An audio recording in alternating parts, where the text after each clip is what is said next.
दुखियों की झोपड़ी में श्रीमान आज आए। दुखियों की झोपड़ी में श्रीमान आज आए।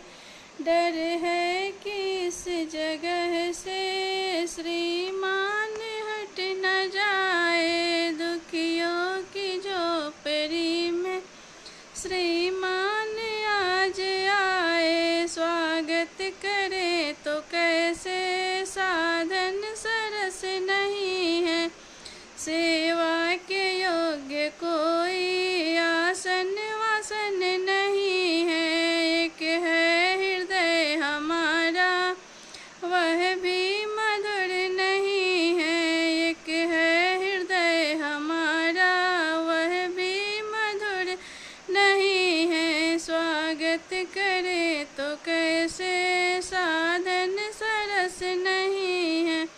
संगीत ताल स्वर का कुछ ज्ञान भी नहीं है।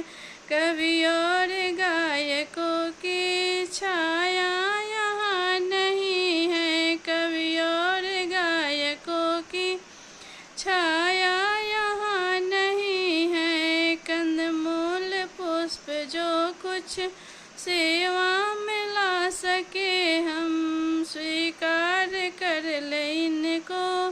सादर विनय हमारे, स्वीकार कर ले इनको।